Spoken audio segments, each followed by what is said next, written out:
अस्सलाम वालेकुम dear students. आवाज़ की आप कंफर्मेशन कर लें कि आपको क्लियर आ रही है।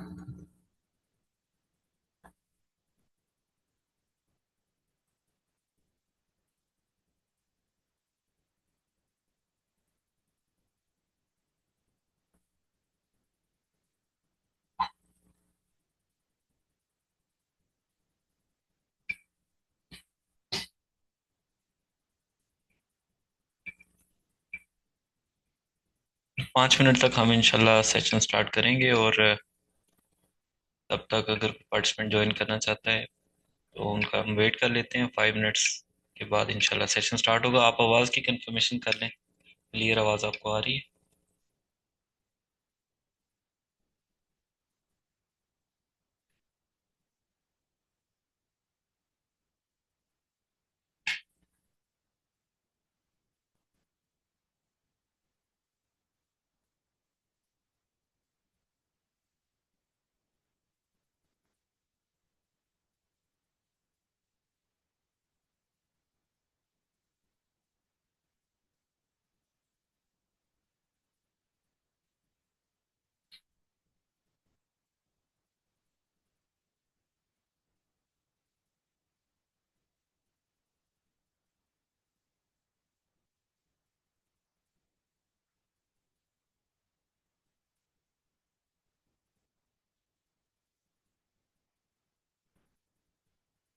स्टूडेंट्स आप चैट में एक मैसेज करें और मुझे अपडेट करें क्या आपको आवाज़ क्लियर आ रही है, और हम 5 मिनट तक इंशाल्लाह सेशन स्टार्ट करेंगे। तब तक हम कोई पार्टिसिपेंट अगर ज्वाइन करना चाहते हैं उसका वेट करते हैं। 5:30 पे इंशाल्लाह हम जो है सेशन स्टार्ट कर लेंगे।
5:30 पे इंशाल्लाह सेशन का स्टार्ट होगा और आफ्टर 3 मिनट्स इंशाल्लाह।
बिस्मिल्लाहिर्रहमानिर्रहीम।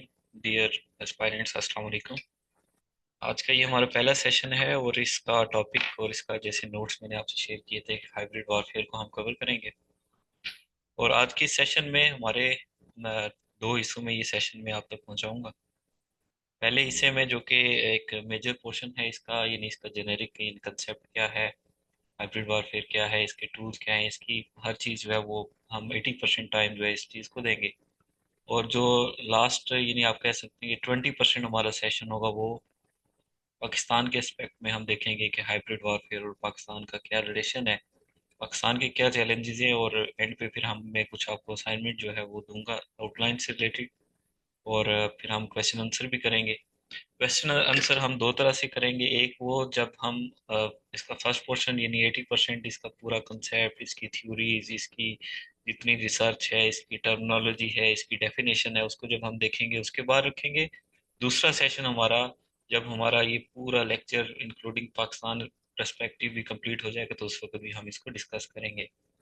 और तरीकाकार ये होगा कि मैं सबसे पहले आपके साथ एक प्रेजेंटेशन आपके सामने रखूंगा। आपने उसकी एक स्लाइड्स को देखना है, उसकी बुलेट्स को देखना है, और लेकिन सबसे ज़्यादा इम्पोर्टेंट ये है कि आपने गौर से उस कंसेप्ट को समझना है। अब इस प्रेजेंटेशन का, इस लेक्चर का और मेरा यानी ये पढ़ाने का सिर्फ ये मकसद है कि आप पहले किसी भी इंग्लिश ऐसे के टॉपिक की अंडरस्टैंडिंग अच्छी लें। चाहे आप वो उर्दू में समझें, चाहे आप इंग्लिश में समझें। दो जो सबसे इम्पोर्टेंट चीज़ है कि आप किसी मसले को, किसी टॉपिक को, किसी इशू को, उसकी अंडरस्टैंडिंग उस मसले की सही से आपको हो। उसके बाद आप ऑब्वियसली एक कम्पिटिटिव एग्जाम के लिए जा रहे हैं तो उसको आप रीफ्रेज कर सकते हैं, रीराइट कर सकते हैं। लेकिन अगर आपके पास डेटा नहीं होगा, आपके पास नॉलेज नहीं होगा और आपके पास मटेरियल नहीं होगा तो आप क्या लिखेंगे। तो सबसे इम्पोर्टेंट ये है कि प्रेजेंटेशन के बुलेट्स या लाइंस पे ज़्यादा गौर करने के बजाय सबसे ज़्यादा आपने गौर करना है कि उसको मैं एक्सप्लेन कैसे कर रहा हूँ, वो डेफिनेशन क्या है, वो कंसेप्ट क्या है। और ये प्रेजेंटेशन भी मैं आपके साथ लेक्चर के बाद शेयर कर दूंगा। और फिर भी अगर आपकी कोई कन्फ्यूजन होगी लेक्चर के बाद भी तो आप मुझे पूछ सकेंगे। और लास्टली ये है कि मैं आपके साथ इसकी रिकॉर्डिंग भी शेयर कर दूंगा। सो अभी तक अगर किसी चीज़ की कोई समझ हो, अगर कोई मसला हो, लेक्चर के हवाले से कोई आपकी सजेशन हो तो आप स्टार्ट में दे सकते हैं, फिर हम एंड पे एक इंटरेक्टिव सेशन करेंगे। तो आप मैसेज में भी कर सकते हैं और मैं अनम्यूट भी कुछ पार्टिसिपेंट को करता हूँ। अ, तो आप अगर स्टार्ट में कुछ सजेशन देना चाहें लेक्चर के हवाले से तो वो भी आप दे सकते हैं।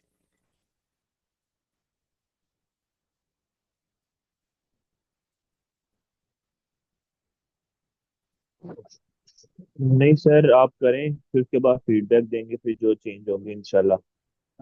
सॉरी, आप रिपीट करेंगे अपनी बात। सर मैं ये कह रहा था कि आप आज फर्स्ट लेक्चर है, आप दें, उसके बाद फिर जो फीडबैक होगा इंशाल्लाह आपको देंगे जो चेंज करना होगा। ठीक है। तो पैटर्न आप समझ गए हैं सारे कि ये तरीकाकार है कि मैं आपसे प्रेजेंटेशन शेयर करूंगा, उस पर हम डिस्कशन करेंगे। जब वो कंप्लीट होगी उस पे के बाद हम एक क्वेश्चन आंसर करेंगे। फिर हम देखेंगे कि हमारी ये प्रेजेंटेशन कितना टाइम लेती है, तो हम हो सकता है बीच में 15 या 20 मिनट की एक ब्रेक भी ले लें जब हम पाकिस्तान के पर्सपेक्टिव में इसको शुरू करेंगे उससे पहले। सो मैं अब प्रेजेंटेशन स्टार्ट करता हूँ। आप गौर से जो है वो देखते जाएं और सुनते जाएं।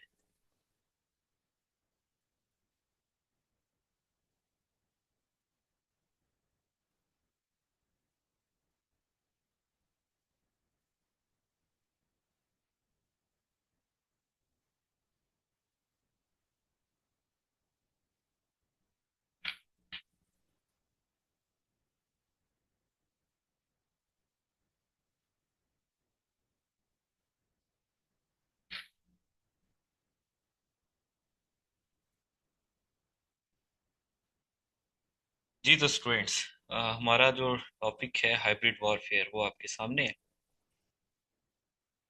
और टॉपिक्स क्या डिस्कशन में आएंगे वो आपके सामने है। सबसे पहले मैं आपके साथ इसका एक इंट्रोडक्शन शेयर करूंगा, what is the concept of hybrid warfare. Secondly, हम एक बात तो कर रहे हैं कि what is fifth generation warfare, तो ये कंसेप्ट कैसे इवॉल्व हुआ। इससे पहले जब हम बात करें कि फिफ्थ जनरेशन वारफेयर, तो इससे पहले जितनी जनरेशन हैं वार की वो क्या है, फर्स्ट जनरेशन क्या है, सेकंड क्या है, थर्ड क्या है और फिर फिफ्थ क्या है। और फिफ्थ जनरेशन वारफेयर की एक टर्मिनोलॉजी भी यूज़ होती है और एक हाइब्रिड वारफेयर की टर्मिनोलॉजी भी यूज़ होती है। ये टर्मिनोलॉजी है क्या, कंसेप्ट क्या है, थ्योरी क्या है, और इन दोनों के आपस में कोई डिफरेंस भी है या नहीं है, इस चीज़ को भी हम देखेंगे। उसके बाद जो यानी हाइब्रिड वॉरफेयर का कंसेप्ट है, ये लाई करता है वार्डन फायरिंग थ्योरी की बेस पे। चाहे कोई भी कंट्री इस वार को दूसरी के ऊपर अगर इम्पोज करता है, तो वो अगर फॉर्मली इस फायरिंग थ्योरी को अडॉप्ट नहीं भी करता, इसके तमाम पॉइंट्स को, लेकिन वो फिर भी इन तमाम 5 टॉपिक्स को, 5 रिंग्स को, 5 एरियाज को जरूर टारगेट करता है। सो इसकी बड़ी इंपॉर्टेंस है कि वार्डन की फायरिंग थ्योरी क्या है। फिर एक इम्पॉर्टेंट कंसेप्ट है कि ग्लोबल डोमिनेंस थ्योरी क्या है। ये आपकी असाइनमेंट भी होगी, इस पे मैं जस्ट आपको एक शॉर्ट सा एक आइडिया दूंगा कि ये क्या है, इस पे मजीद स्टडी आपने करनी है और उस पर मुझे फीडबैक भी देना होगा। फिर मैं आपको बताऊंगा what are the tools of the hybrid warfare, और इसका डीडीआर कंसेप्ट क्या है। डीडीआर कंसेप्ट दो तरह से का है, और एक पर्सपेक्टिव जो हाइब्रिड वॉरफेयर के एस्पेक्ट में डीडीआर की एब्रीविएशन क्या है और इसका क्या मतलब है। लास्टली मैं बहुत सारी एग्जांपल्स आपके साथ शेयर करूंगा कि एज ऑफ नाउ कौन सी ऐसी वार्स हमारे जो पिछले आप 2 डेकेड्स में हैं जो कि हाइब्रिड वारफेयर के जरिए से लड़ी गई हैं, और उसकी क्या एग्जांपल्स हैं। एंड पे हम इस पूरी को कंक्लूड करेंगे और फिर क्वेश्चन आंसर करेंगे। जब ये कंप्लीट होगी तो उसके बाद हम एक ब्रेक लेकर पाकिस्तान वाला जो पोर्शन है उसको कवर करेंगे। So let's come to the introduction and concept of hybrid warfare. Dear students, what is the meaning of hybrid warfare? पहले आप ये डेफिनेशन देखें। Hybrid warfare is a theory of military strategy first proposed by Frank Hoffman, which employs political warfare and blends conventional warfare, irregular warfare, and cyber warfare with other influencing methods such as fake news, diplomacy, lawfare, regime change, and foreign electoral intervention। Dear students, hybrid warfare एक ऐसी form है जंग की, वार की, warfare की, जिसमें direct एक interaction के बजाय कोई भी कंट्री किसी दूसरे अपने कंट्री को, किसी दूसरे दुश्मन कंट्री को, किसी अपोजिट कंट्री को, किसी अपोजिट पावर को एक इनडायरेक्ट टैक्टिक्स के थ्रू टारगेट करता है और अपने ऑब्जेक्टिव्स ऑब्जेक्टिव्स अचीव करता है। और वो टैक्टिक्स क्या हो सकते हैं? इरेगुलर वारफेयर हो सकती है। वो टैक्टिक्स क्या हो सकते हैं? अनकन्वेंशनल वारफेयर हो सकता है। डिस इंफॉर्मेशन हो सकती है। अब डिस इंफॉर्मेशन कैसे as a tool of war है, ये बात मैं आपको बाद में भी डिटेल से बताऊंगा, लेकिन इंट्रोडक्शन में आप हाइब्रिड वारफेयर को समझें कि इसकी बेसिक अंडरस्टैंडिंग क्या है, ये क्या चीज़ है। तो डिस इंफॉर्मेशन से कैसे एक जो मुल्क है वो दूसरे को नुकसान पहुंचा देता है, कैसे उसके खिलाफ वो जंग जीत जाता है। तो डिस इंफॉर्मेशन एक ऐसा टूल है हाइब्रिड वॉरफेयर का कि जिसमें किसी कंट्री के अंदर, किसी सोसाइटी के अंदर, किसी रीजन के अंदर मुख्तलिफ किस्म के फितने, मुख्तलिफ किस्म के प्रोपेगेंडाज फैलाए जाते हैं, और फेक इंफॉर्मेशन के जरिए एक प्रोपेगेंडा जो है वो इवॉल्व होता है, और उसके बाद वो ऐसा प्रोपेगेंडा इवॉल्व होता है कि वो उस कंट्री के अंदर किसी बगावत को जन्म ले लेता है, वो उस कंट्री के अंदर किसी कन्फ्लिक्ट को जन्म ले लेता है, वो किसी एथनिक जो इशू है उसको हवा दे देता है, वो किसी सेक्टेरियन इशू को जो है वो हवा दे देता है, और वो किसी इंतहा पसंदी को जो हवा दे देता है। तो डिस इंफॉर्मेशन के टूल के थ्रू अगर मैं इसकी मिसाल दूं कि आप किसी भी लिसानी पाकिस्तान की जो इस वक्त एथनिक जो मूवमेंट्स चल रही हैं उसको देख लें, तो वहां पर बहुत सारे ऐसे एक्शंस किए जाते हैं मल्टीपल पावर्स की तरफ से कि एक डिस इंफॉर्मेशन फैला के, एक जो प्रोपेगेंडा है वो फैला के जी आपके साथ ये पाकिस्तान के अंदर, मैं मिसाल दे रहा हूँ कि आपके साथ पाकिस्तान के अंदर ये ज्यादती हो रही है, ये जुल्म हो रहा है, ये एक क्लास डिफरेंस है, ये एक रीजनल डिफरेंस है, ये एक स्पेसिफिक एरिया के लोग तो बेनिफिट हो रहे हैं, लेकिन आपको जो है ना वो एहसास है, उनके अंदर एक एहसास है कंट्री का, जो एक वो एक नैरेटिव है वो बिल्ड किया जाता है, और उनको ऐसी चीजें नेगेटिव वे में सोशल मीडिया के थ्रू प्रोपेगेट की जाती हैं कि लोगों के हकीकी मसाइल तो हैं, लेकिन उसको तकसीम के साथ, उसको जो एक क्लासेस का डिफरेंस है स्टेट के अंदर उसके साथ कंपेयर करके एक ऐसी इंफॉर्मेशन उन तक पहुंचाई जाती है, इंजेक्ट की जाती है कि लास्टली वो अपनी स्टेट के खिलाफ खड़े हो जाते हैं। इख्तिलाफ राय एक और चीज़ है, लेकिन जब वो स्टेट के खिलाफ खड़े हो जाएंगे तो ऑब्वियसली उस स्टेट के अंदर, किसी भी स्टेट के अंदर जो है वो बगावत जन्म लेगी, और लास्टली किसी भी बगावत का नतीजा, या तो अगर वो इनकलाब की सूरत में वो बगावत हो तो उसका तो अच्छा इम्पैक्ट है, लेकिन अगर वो फितने की सूरत में हो तो उस कंट्री के अंदर वो जो है वो मिसाइल हो जाते हैं, तो उसमें अल्टीमेटली डिस इन्फॉर्मेशन से अचीवमेंट दुश्मन मुल्क को होती है। अच्छा, अब हम इकोनॉमिक की यहाँ पे एक पॉइंट दिया हुआ है, इसको मैं बता दूं कि हाइब्रिड वारफेयर के अंदर इकोनॉमिक एक पर्सपेक्टिव बड़ा इंपॉर्टेंट है। कैसे है कि किसी मुल्क की इकॉनमी को डिस्टेबलाइज किया जाता है, उसको टारगेट किया जाता है। इसकी सबसे बड़ी मिसाल पाकिस्तान को फेटफ की लिस्ट, ग्रे लिस्ट के अंदर रखा हुआ था। उसके अंदर जब बाद में जो रिसर्च रिपोर्ट्स भी आई हैं, जब पाकिस्तान ग्रे लिस्ट में था और जब ग्रे लिस्ट से निकला है, उस वक्त भी एक पूरी लॉबी वहां पे थी इंडिया की, जिसने ये वर्क किया कि पाकिस्तान के ऊपर ऐसी सैंक्शंस लगाई जाएं, पाकिस्तान के बारे में ऐसी चीजें, रिपोर्ट्स एंड रिसर्च की गई, पाकिस्तान के बारे में ऐसी चीजें वहां पे पैटफ के अंदर पहुंचाई गई कि जिससे पाकिस्तान जो है विक्टिमाइज रहे। तो जब वो विक्टिमाइज रहे, ग्रे लिस्ट से नहीं निकलेगा, तो इकोनॉमिक सैंक्शंस लगेंगी। आप ट्रांजेक्शन नहीं कर सकते, आप इन्वेस्टमेंट नहीं कर सकते, आप, आपके ऊपर बहुत सारी और पाबंदियां हो जाएंगी। तो इकोनॉमिक जो सैंक्शंस हैं वो भी as a tool of hybrid warfare use किया जाता है। इसी तरह से डिप्लोमेटिक टूल्स क्या होते हैं कि आप जो है वो मल्टीपल लॉबीज उनको हायर कर लेते हैं किसी दूसरे कंट्री के खिलाफ, अपने दुश्मन मुल्क के खिलाफ, और आप उन लॉबीज के थ्रू डिप्लोमेटिकली किसी भी इशू के अंदर, किसी भी इंटरनेशनल ऑर्गेनाइजेशन के अंदर एक इंफॉर्मेशन इस लिहाज से किसी दूसरे कंट्री के खिलाफ पोर्ट्रे करते हैं कि अल्टीमेटली उसका जो नैरेटिव है उसको नुकसान पहुंचे। और जब डिप्लोमेटिकली उसका नैरेटिव वीक होगा और एक मुल्क का जो नैरेटिव वो पोर्ट्रे करना चाहता है उस वो अच्छे से कर लेगा, तो अल्टीमेटली डिप्लोमेटिक जो एरिना है उसके ऊपर वो कामयाबी हासिल कर लेगा। सो वार्स का एक कंसेप्ट क्या है कि हम ये समझते हैं ना कि वार हुई है, उसमें जो है एक मुल्क ने दूसरे को शिकस्त दे दी है, कन्फ्रंट्रेशन हुई है, लड़ाई हुई है, अटैक्स हुए एक दूसरे के ऊपर। ये एक टोटली डिफरेंट सिनेरियो हमारे माइंड के अंदर डेवलप होता है। लेकिन हाइब्रिड वॉरफेयर के अंदर आपको जो मैंने 4 से 5 पॉइंट्स बताए, इस पे अगर एनालाइज किया जाए, अल्टीमेटली रिजल्ट क्या है? रिजल्ट वार वाला है। रिजल्ट ये है कि एक मुल्क ने दूसरे मुल्क को नुकसान पहुंचा दिया है, एक स्टेट ने दूसरी स्टेट को नुकसान पहुंचा दिया है, एक पावर ने दूसरी पावर को जो है वो शिकस्त दे दी है किसी भी एरिया के अंदर, किसी भी जो है डोमेन के अंदर। लेकिन क्या है, कंसेप्ट टोटली डिफरेंट है।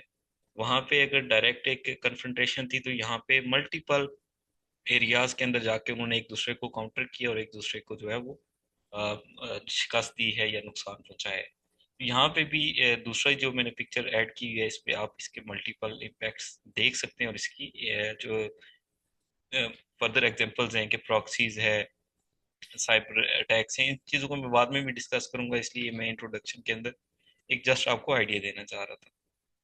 सो अब हम, जैसे मैंने आपको बताया था कि इंट्रोडक्शन के बाद मैं आपको बताऊंगा कि हाँ, मैंने एक इंट्रोडक्शन के अंदर हाइब्रिड वारफेयर का कंसेप्ट तो आपको बता दी है।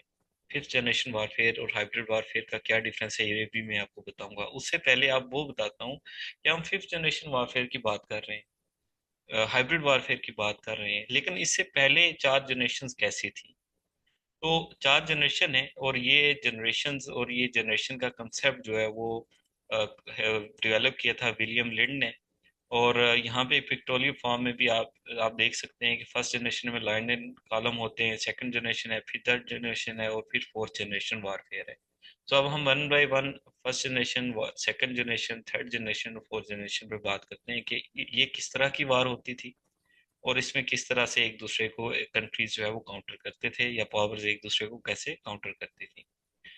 Here is the first generation warfare. Dear students, ये स्टार्ट हुई जो ट्रीटी ऑफ वेस्टफेलिया है 1648 में हुई, और उसके बाद ये वार्स हुई। और ये, सॉरी, ये जो रीजन था 30 ईयर्स का, जो एक वो वार्स हुई है, यानी कैथोलिक और प्रोटेस्टेंट के दरमियान। और 60,000 कैजुअलिटीज हुई हैं। जो आप में पॉलिटिकल साइंस के स्टूडेंट्स हैं वो ट्रीटी ऑफ वेस्टफेलिया से बखूबी आगाह भी होंगे, और होना भी चाहिए। आप इसको जरूर स्टडी करें, क्योंकि आपके किसी भी पॉलिटिकल साइंस के एस्पेक्ट में इस ट्रीटी का बड़ा ही जो है वो इम्पैक्ट है। तो ये वार भी जो है यानी फर्स्ट जनरेशन वारफेयर के तौर पे जानी जाती है। और इसमें जो है, मैं इसके जस्ट आपको अंडरस्टैंडिंग बताता हूँ क्या होता था कि जी, आर्मी डिवाइडेड होती थी रैंक्स के अंदर, ठीक है। और उसके बाद उनका एक स्पेसिफिक यूनिफॉर्म होता था, और एक मैदान सजता था, उस मैदान के अंदर ये लड़ाई होती थी। लाइन इन कॉलम होती थी, ठीक है। वार्स के अंदर एक एक रो होगी, एक कॉलम होगा, और उसके अंदर वो दो मिलिट्रीज, दो आर्मीज आपस में आएंगी और एक दूसरे के साथ लड़ाई करेंगी, और एट द एंड जिसका लॉस ज्यादा होगा वो हार जाएगा, और जो जिसको हरा देगा वहां पे एक दूसरे के साथ कन्फ्रंटेशन के नतीजे में वो जीत जाएगा। ये पॉइंट यहाँ पे है। घोड़ों का इस्तेमाल होता था, तलवारों का इस्तेमाल होता था, और इससे पहले ये नहीं, जितनी भी जंगें हुई हैं, चाहे वो इस्लामिक उसमें आप जाके देखें, चाहे वो आप सब कॉन्टिनेंट के अंदर वार्स देखें, और चाहे आप वो जो टर्किश एम्पायर है उसके दौर में जो जितनी भी वार्स हुई हैं वो सारी इसी जो फर्स्ट जनरेशन है इसके अंडर आती है। इसमें एक लीडर होता है, कमांडर होता था फील्ड के अंदर, जो कि उसको लीड करता था। और इसमें नंबर ऑफ पीपल्स बड़ा इंपॉर्टेंट होते थे कि किसके पास यानी स्ट्रेंथ ज्यादा है, किसके पास जो है आर्मी का जो फिगर है वो ज्यादा अच्छा है। और आल्दो ये जब फर्स्ट फर्स्ट जनरेशन वार का एरिया जब अपने एंड पे पहुंचा है, तो उस वक्त तक राइफल्स का जो है वो कंसेप्ट भी आ गया था। अच्छा जी, इसकी कुछ एग्जांपल्स आपके सामने हैं, जो आप पढ़ लें। यूएसए की जो ब्रिटेन के अगेंस्ट है वो भी इसी जनरेशन के अंदर आती है। मेक्सिको की स्पेन के अगेंस्ट है वो भी इसी जो फर्स्ट जनरेशन है उसके रीजन में, इसके एरा में काउंट की जाती है। अब सेकंड जनरेशन वारफेयर है, और इसमें राइफल्स आ गई थी। बैटलफील्ड थी, लेकिन बैटलफील्ड वहां पे जैसे था कि एक ही मैदान के अंदर लड़ाइयाँ होती थी, एक लिमिटेड स्कोप था, रो एंड कॉलम्स बनते थे। लेकिन यहाँ पे क्या हुआ सेकंड जनरेशन के अंदर के जी, बैटलफील्ड था लेकिन वो थोड़ा सा उसमें डिस्टेंस का इजाफा हो गया। कुछ अटैक्स जो है वो एक डिस्टेंस से भी एक दूसरे के ऊपर होना शुरू हो गए। रेडियो कम्युनिकेशन यूज की जाने लगी, टेक्नोलॉजी की जो आप कह सकते हैं तब वो आना शुरू हो गई थी। पहले जनरेशन में हमने देखा कि उसमें मेन पावर बड़ी इंपॉर्टेंट थी कि किसकी आर्मी के फिगर्स बड़ा है, किसकी आर्मी में जो है नंबर ऑफ जो उनके पर्सन है वो ज्यादा है। लेकिन यहाँ पे जब डिस्टेंस से अटैक का मामला आ गया, तो उसमें स्किल का भी फैक्टर आ गया, और उसमें मेन पावर की एक हद से ज्यादा इंपॉर्टेंस नहीं रही, लेकिन वेपन्स की इंपॉर्टेंट यहाँ पे आ गई। वर्ल्ड वॉर वन जो है वो भी इसी सेकंड जनरेशन वार में काउंट की जाती है। यूएस की सिविल वार जो कि 1861 से 1865 तक हुई, वो भी इसी में काउंट की जाती है। मजीद कुछ एग्जांपल्स आपके सामने, ये भी आप देख लें। ईरान इराक वार है, वर्ल्ड वार टू है, और स्पेनिश सिविल वार है, ठीक है। ये सारी आप चीजें देख लें। अब थर्ड जनरेशन वार है जी, इसमें टेक्नोलॉजी मजीद एडवांस हो गई, और सरप्राइज एलिमेंट बढ़ गया कि आपने चुपके से दूसरे दुश्मन पे अटैक करना है। पहले में आप देखेंगे एक चीजें कैसे इवॉल्व हो रही हैं, बढ़ती जा रही हैं उसमें, उसका एक स्टेप बाय स्टेप जो है उसमें जिद्दत आ रही है। कैसे एक तरफ बिल्कुल फर्स्ट में आपका बैटलफील्ड थी, फिर आपका डिस्टेंस से अटैक था, थर्ड में आपके सरप्राइजिंग एलिमेंट आ गए। फर्स्ट में आपके स्वर्ड्स थे, घोड़े थे, दूसरे में आपके पास टेक्नोलॉजी थी, रेडियो कम्युनिकेशन थी, और सरप्राइज अटैक्स थे। थर्ड में आके आपके पास जो है जेट्स आ गए, टैंक्स आ गए, एग्रेशन आ गया, आप डोजों के जरिए आप अटैक करते हैं, सडन अटैक्स की जाते हैं। और इसमें बैटलफील्ड का जो एरिया है वो बड़ा बहुत ज्यादा जो है एक्सपेंड हो गया। यानी आप एक किस्म का कह सकते हैं कि काफी हद तक जो एक एरिया के अंदर क्लोज बैटलफील्ड थी वो अब खत्म होके एक ओपन एरिया में आ गई। पाकिस्तान इंडिया की वार भी इस में काउंट की जाती है, और फर्दर कोरियन वार है, वियतनाम वार है, वर्ल्ड वार टू है, और सिक्स डे वार है, गल्फ वार है, और जो इन्वेजन ऑफ इराक है वो भी इसी हद तक इसमें काउंट की जाती है थर्ड जनरेशन वार में। अब मैं इसके बाद बात करूंगा फोर्थ जनरेशन वारफेयर की, और फोर्थ में और फिफ्थ में कोई बहुत बड़ा डिफरेंस इस वजह से नहीं है क्योंकि इनका जो टाइम डिफरेंस है जो एक कंसेप्ट है उसके मुताबिक वो भी बहुत ज्यादा नहीं है। और उसमें आप ये कह सकते हैं कि जैसे आप फर्स्ट जनरेशन को और थर्ड जनरेशन को कंपेयर करेंगे तो उसमें आपको बहुत बड़ा डिफरेंस नजर आएगा, टेक्नोलॉजी के एस्पेक्ट में, स्ट्रेटेजी के एस्पेक्ट में, मिलिट्री के एस्पेक्ट में, सरप्राइज एलिमेंट्स के एस्पेक्ट में। लेकिन आप फोर्थ और फिफ्थ को कंपेयर करेंगे तो टेक्नोलॉजी एडवांसमेंट तो हुई है, लेकिन काफी हद तक चीजें उसमें सेम भी होंगी। लगेगा कि एक चीज है उसकी कंटिन्यूएशन चल रही है और वो मजीद एडवांस शेप में आ गई है। सो ये रही फोर्थ जनरेशन वारफेयर। इसमें यानी कॉम्प्लिकेशन आ गई, और 1989 में ये कंसेप्ट डेवलप हुआ फोर्थ जनरेशन वार का। और एक नॉन नेशनल ट्रांजिशनल बेस्ड जो हाईली डिसेंट्रलाइज्ड टाइप की जो है वार्स है वो डेवलप हुई। डायरेक्ट अटैक किया गया किसके ऊपर? एनिमी के ऊपर नहीं, एनिमी के कल्चर के ऊपर। ठीक है जी। और उसमें साइकोलॉजिकल वारफेयर और specially through the media manipulation and lawfare, ये भी बीइंग एन इम्पोर्टेंट एलिमेंट इस वार का हिस्सा है, इस जनरेशन का हिस्सा बना। और इसकी कुछ एग्जांपल्स आपके सामने, आप इनको भी देख लें। यहाँ पे ये लास्ट पॉइंट भी इम्पोर्टेंट है कि जी गुरिल्ला टैक्टिक्स और इंसर्जेंसी का जो एक कंसेप्ट आज हम डिस्कस करते हैं, पढ़ते हैं और देखते हैं, तो वो फोर्थ जनरेशन वार के अंदर शामिल हो चुका था। ठीक है जी। और यहाँ पे जो कुछ एग्जांपल्स हैं आप इनको भी देख लें, इसमें कोई ऐसा बात नहीं है कि जिसको बहुत ज़्यादा एक्सप्लेन किया जाए। एक और इम्पोर्टेंट यहाँ पे बात मेंशन है कि political, economic, social and military, यानी ये एक ऐसे पॉइंट्स है कि जिनको भी बतौर एलिमेंट इस जनरेशन के अंदर इस्तेमाल किया गया। अब हम आते हैं अपने मेन पॉइंट की तरफ। जब तक आपको भी ये बेसिक जनरेशन जो आ रहे हैं इसकी अंडरस्टैंडिंग अच्छी नहीं होगी तो आप इस कंसेप्ट को एक हायरार्की के साथ बयान नहीं कर पाएंगे। तो आई बिलीव कि अब आपकी काफ़ी चीज़ें जो एक बेस है वो बन गई है। तो अब हम बात करते हैं हाइब्रिड वॉरफेयर की। आपने ये बात याद रखनी है यहाँ पे एग्जाम के एस्पेक्ट में, चाहे वो पाकिस्तान अफेयर के अंदर ये सवाल आता है, करंट अफेयर के अंदर ये सवाल आता है, या इंग्लिश ऐसे के अंदर ये सवाल आता है। तो कुछ ऐसी चीजें जो आप तीनों जगह पे लिख सकते हैं। सबसे पहले क्या चीज है कि किसने इसको थ्योरी को पेश किया। और ये आप यहाँ पे भी देख सकते हैं, कुछ नाम है ये। आप the changing face of war into the fourth generation, ये एक रिसर्च थी, ये एक राइटअप था।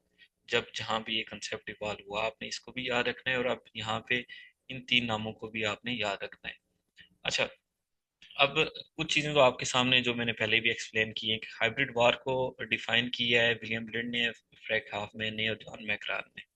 उन्होंने ये कहा जी कि एक इनडायरेक्ट वारफेयर होती है जिसमें बहुत ज्यादा थ्रेट्स होते हैं। अच्छा, यहाँ पे एक सवाल कि हाइब्रिड वारफेयर इंसानों ने, हमने, कंट्रीज ने क्यों अडॉप्ट की, उसकी वजह क्या थी?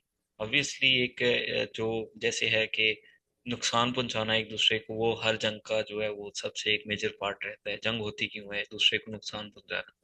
लेकिन एक डायरेक्ट कन्फ्रंटेशन से इनडायरेक्ट कन्फ्रंटेशन की तरफ ये दुनिया क्यों आई है?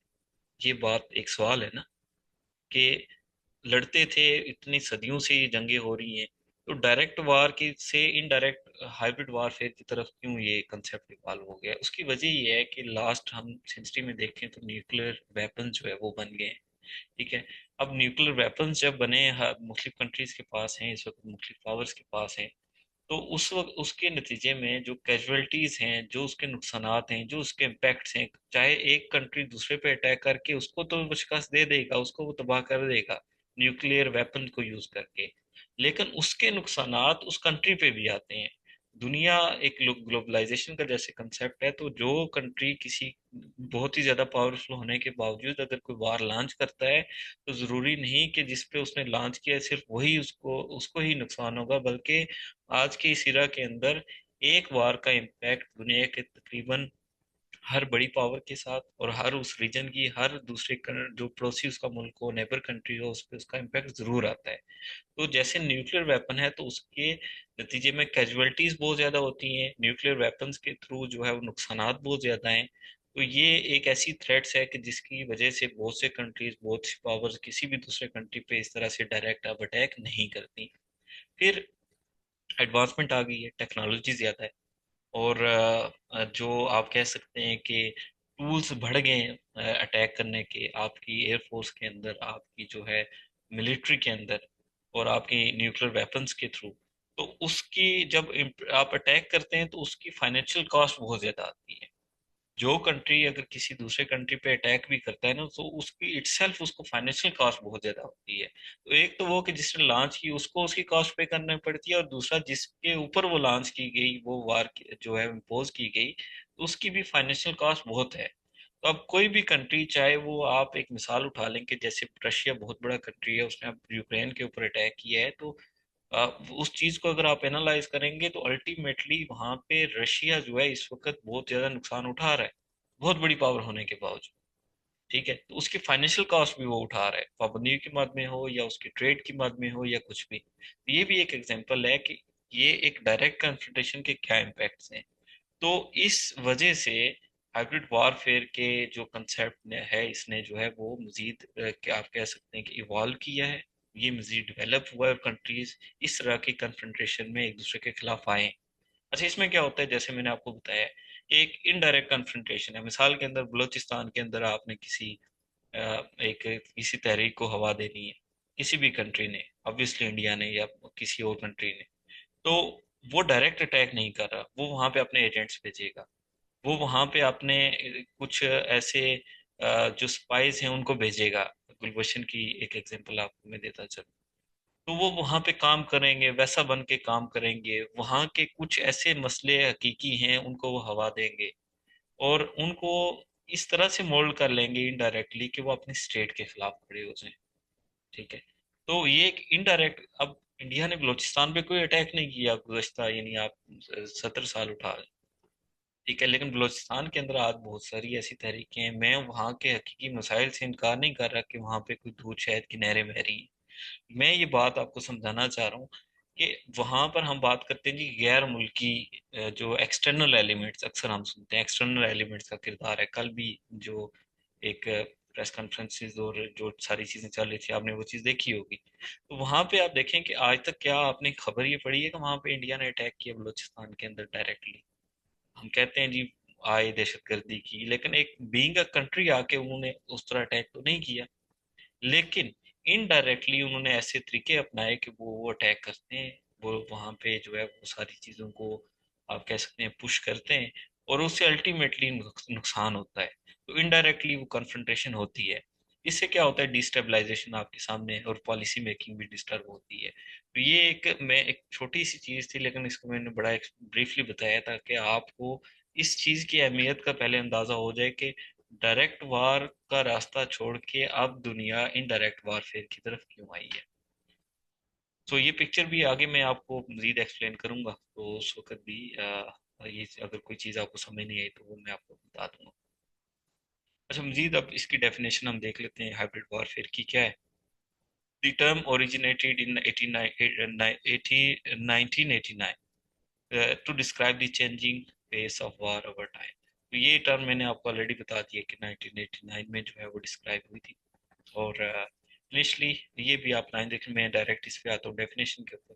Hybrid warfare is a theory of military strategy first proposed by Frank Hoffman, which implies political warfare, यानी पॉलिटिकल वारफेयर सियासी तौर पे एक दूसरे मुल्क के खिलाफ कोई एक्शन लेना, blends conventional warfare, irregular warfare and cyber warfare with other influencing methods such as fake news, diplomacy, lawfare and foreign electoral intervention।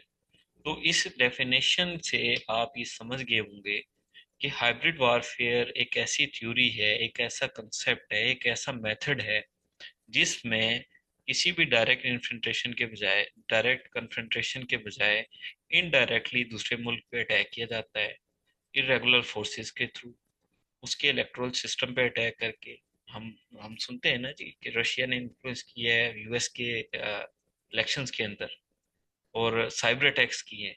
तो वो क्या है, वो इसी वजह से इस तरह के अटैक्स की बात भी की जाती है कि इन चीज़ों का इम्पैक्ट कैसे आता है कि किसी जगह पे इलेक्शन के प्रोसेस में वो इन्वॉल्व हो जाएंगे, अपनी मर्जी की लीडरशिप ले आए, ठीक है, अपनी मर्जी का लीडर वहां पे ले आए। उससे क्या होगा, वो आके इनडायरेक्टली या डायरेक्टली उनके जो ऑब्जेक्टिव हैं उसके ऊपर वो काम करेंगे। तो एट द एंड फायदा फिर किसका होगा?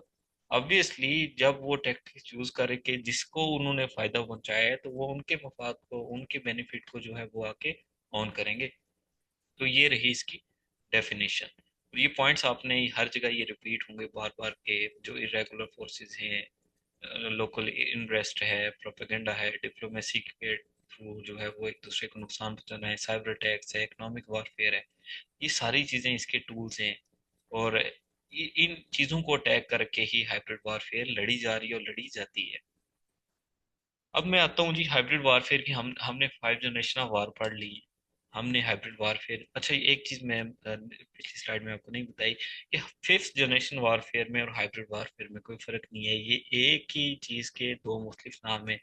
हाइब्रिड का मतलब ये आपको पता है कि टू वेज, यानी हाइब्रिड टू मेथड्स हैं, उसका ये कम्बिनेशन है कि, और फिफ्थ जनरेशन वार की एक हायरार्की है, उसकी वजह से इसको फिफ्थ जनरेशन वार भी कहा जाता है। तो ये दोनों एक ही कंसेप्ट के दो मल्टीपल नेम्स है, सो इस चीज़ से आपने कंफ्यूज नहीं होना।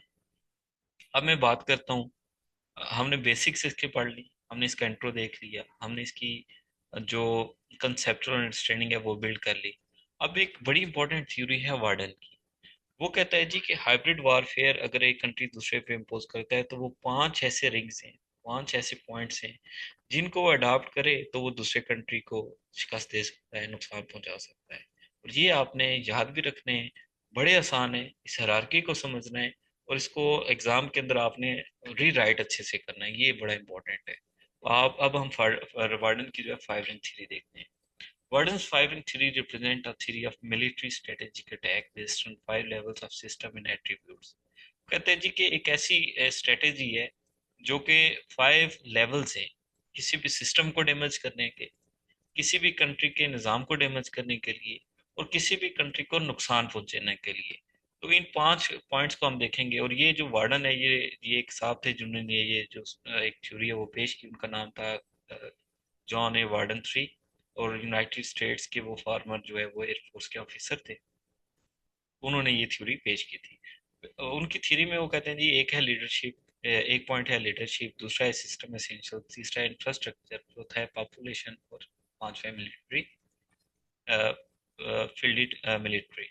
अब वन बाय वन मैं ये चीज़ें आपको एक्सप्लेन करता हूँ कि उसने ये पांच पॉइंट्स क्या दिए हाइब्रिड वारफेयर के अंदर, ये पांच पॉइंट्स क्या है, वो कैसे ये कहता है कि इन पांच एरियाज के अंदर कोई कंट्री काम करे तो दूसरे को नुकसान पहुंचा देगा। वो ये कहता है जी, ईच लेवल ऑफ सिस्टम और ring was considered one of enemy centre of gravity. वो ये कहता है जी कि जो पांच रिंग हैं, one two three four and five, ये किसी भी कंट्री के लिए बड़ी इंपॉर्टेंट पिलर्स हैं, किसी भी स्टेट की इंपॉर्टेंट पिलर्स हैं, आप इनको टारगेट करें। ठीक है। The idea behind Burden 5 rings was to attack each of the rings to paralyze their forces, an objective also known as physical paralysis. To optimize a strike, attack the attacker would engage as many rings as possible, with special emphasis on taking out the central ring, which is the enemy's leadership. वही कहता है जी कि जो ये पांच points हैं, पांच areas हैं, किसी स्टेट के, किसी इदारे के, किसी मुल्क के, किसी कौम के, किसी भी जो पावर है उसके, तो ये पिलर्स हैं। क्या है, हर मुल्क के अंदर एक मिलिट्री होती है, क्या है, हर मुल्क की एक आबादी है, पॉपुलेशन है, अवाम है, हर मुल्क का एक इंफ्रास्ट्रक्चर है, हर मुल्क का एक सिस्टम एसेंशियल्स है, और फिर अल्टीमेटली हर मुल्क की एक लीडरशिप है, चाहे वो पॉलिटिकल लीडरशिप है, चाहे वो मिलिट्री लीडरशिप है, या चाहे वो जुडिशियल लीडरशिप है। तो वो ये कहता है कि ये आप वन बाय वन हर अपने दुश्मन मुल्क के को कि हर इस एक पावर को, हर एक एक आप कह सकते हैं पिलर को वन बाय वन टारगेट करते जाएं। जब आप टारगेट करते जाएंगे तो आप अपने ऑब्जेक्टिव्स अचीव करते जाएंगे। तो सबसे मेन ऑब्जेक्टिव ये होगा कि आप उसकी लीडरशिप को, आप उसके सेंट्रल जो कमांड है उसको टारगेट कर लें। जब आप उसको टारगेट कर लेंगे तो आप अपने ऑब्जेक्टिव अचीव कर लेंगे, और उस मुल्क के अंदर जो है वो एक आप कह सकते हैं पोलराइजेशन जन्म ले लेगी। और जब आपकी एडमिनिस्ट्रेशन वीक हो जाएगी, आपकी लीडरशिप वीक हो जाएगी, तो उस मुल्क में जो है वो बदहाली जन्म ले लेगी, वहाँ पे मसाइल जन्म ले लेंगे, तो आपके अजाइम जो है वो अचीव हो जाएंगे। फिल्ड मिलिट्री की अगर हम बात करें, कैसे इसको नुकसान पहुंचाया जा सकता है डियर स्टूडेंट, फील्ड मिलिट्री के बारे में ये बात अगर कही जाए कि अवाम के अंदर एक बात ये फैलाई जाए कि जी आपकी मिलिट्री किसी काम की नहीं है। ठीक है। मिसाल के तौर पे आपकी मिलिट्री की वो पावर्स नहीं है, आपकी मिलिट्री के पास वो स्किल्स नहीं है, आपकी मिलिट्री के जो जो जो इक्विपमेंट्स हैं, जो आपके पास टेक्नोलॉजी है, जो आपके पास गैजेट्स हैं, जो आपके पास जो आपकी यानी मिलिट्री की जो इंटेलिजेंस सर्विसेज हैं, जो आपकी मिलिट्री की लीडरशिप है, वो आपकी खैर खा नहीं है, वो आपकी दुश्मन है।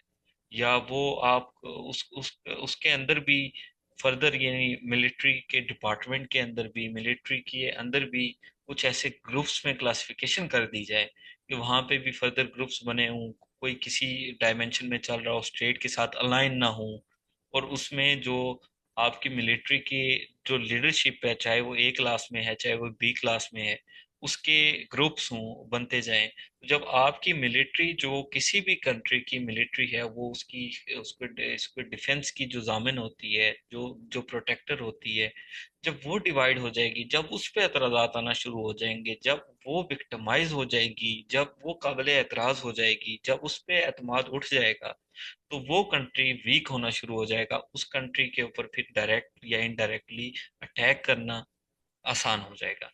दूसरा इंपॉर्टेंट पॉइंट पॉपुलेशन है। पॉपुलेशन क्या है? पॉपुलेशन ये है कि आप आबादी के अंदर, पॉपुलेशन के अंदर, पॉलिटिकली, एथनिकली और मजहबी तौर पे, रिलीजियस वाइज, एक ऐसी बातें फैला दें, ऐसा प्रोपेगेंडा फैला दें कि वो आपस में डिवाइड हो जाए, पॉलिटिकल पोलराइजेशन हो जाए।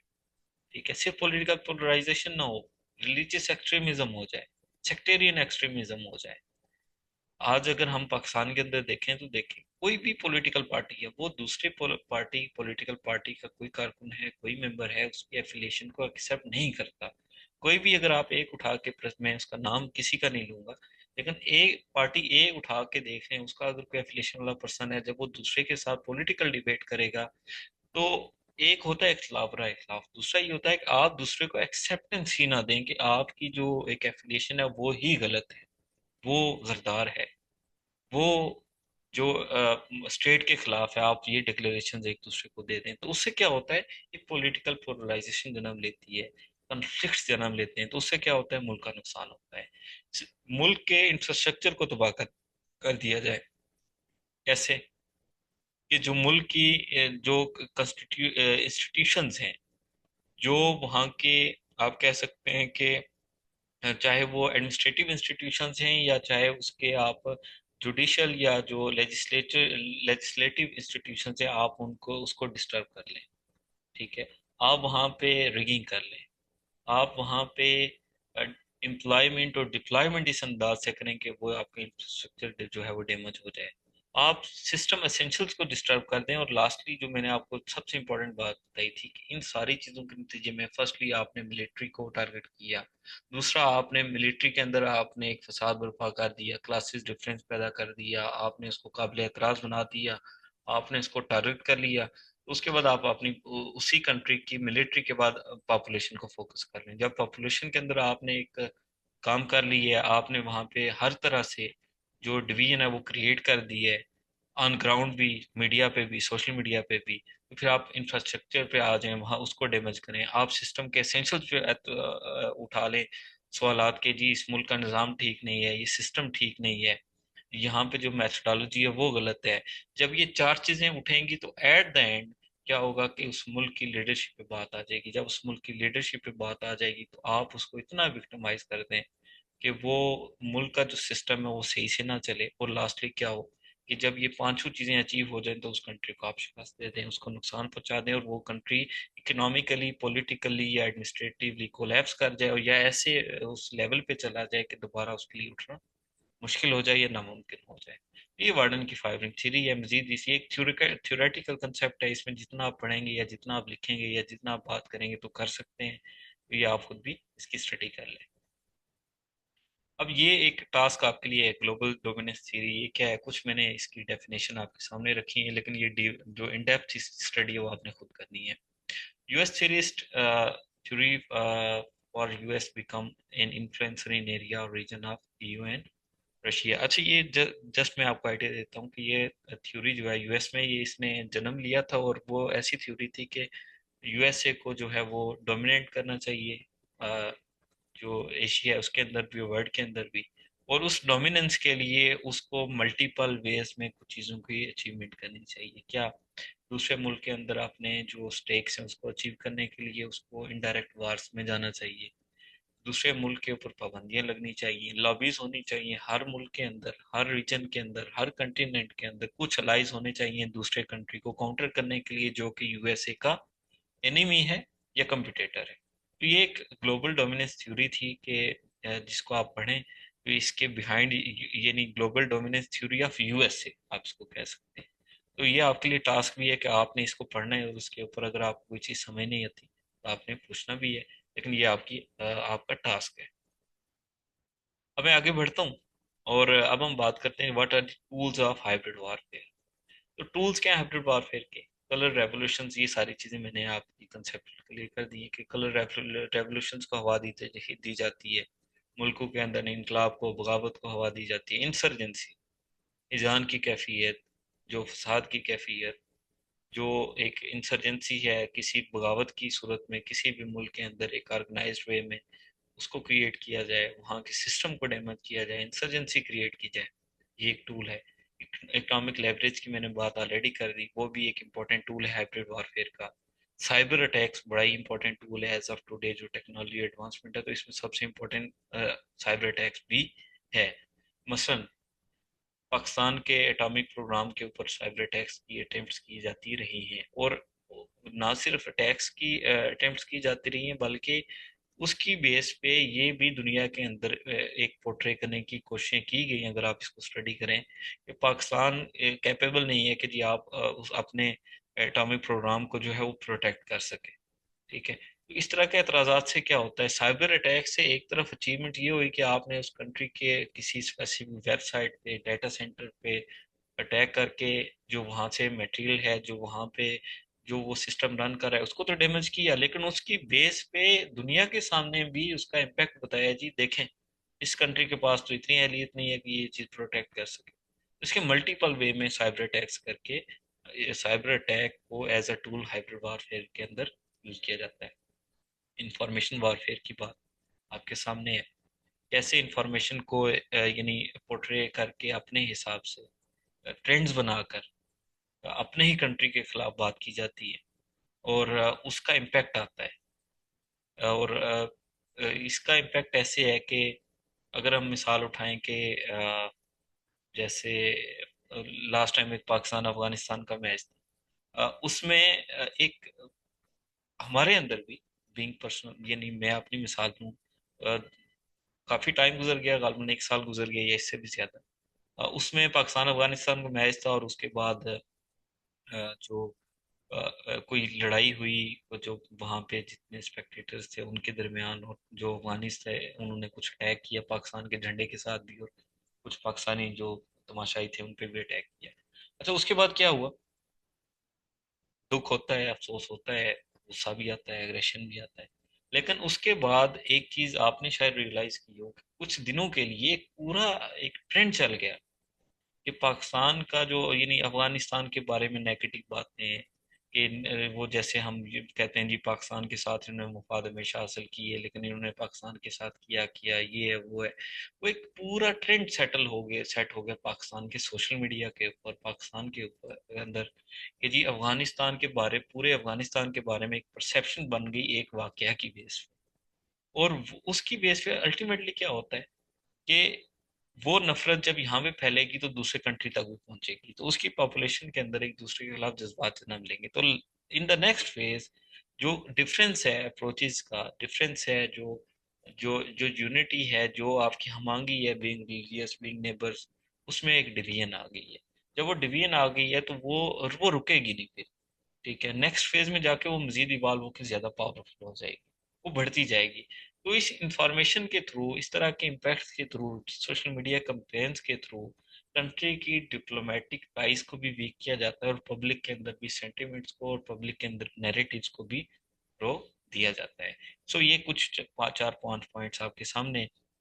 कलर रेवोल्यूशन की मैंने बात पॉइंट्स बहुत ज्यादा यहाँ पे कुछ भी नहीं लिखे, क्योंकि आगे जब मैं एग्जांपल दूंगा तो उसमें ये चीजें शामिल होंगी।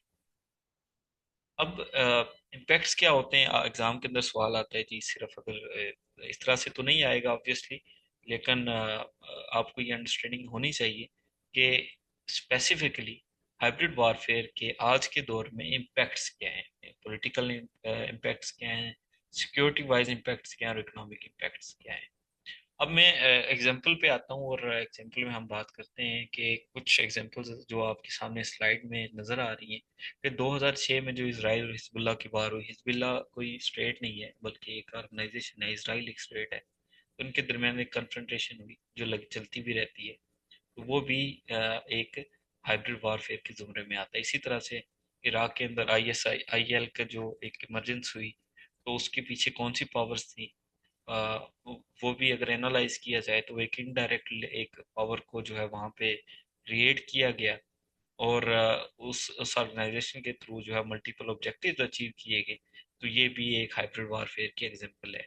रशिया की बहुत सारी एक्टिविटीज आप 2010 में भी और उसके बाद भी उठा लें, चाहे वो सीरिया के अंदर है या यूक्रेन के अंदर है या इवन 2014 के अंदर भी आगे शायद उस चीज शामिल हो, कि जो उन्होंने कुछ जो एक्सपीडिशंस की, तो उसमें जो जो टैक्टिक्स यूज किए सीरियन सीरियन सिविल वार के अंदर, अटैक्स की सूरत में, इनडायरेक्ट कन्फ्रंटेशन की सूरत में, तो वो सारे भी हाइब्रिड वारफेयर के जुमरे में आते हैं। इसी तरह से ईरान के ऊपर जो यानी सैंक्शंस लगा दी जाती हैं कि जी न्यूक्लियर वेपन्स की मद में, कि या तो ये बना रहा है या ये बना चुका है, तो वो भी एक तो हाइब्रिड वारफेयर के जुमरे में आती है। इसी तरह से ईरान के एस्पेक्ट में अगर हम बात करें, तो यमन के अंदर जो क्राइसिस थे सऊदीया और ईरान के, तो कन्फ्लिक्ट किसका था, सऊदी अरेबिया का और ईरान का, लेकिन वो एक थर्ड जगह पे जंग लड़ी गई यमन के अंदर।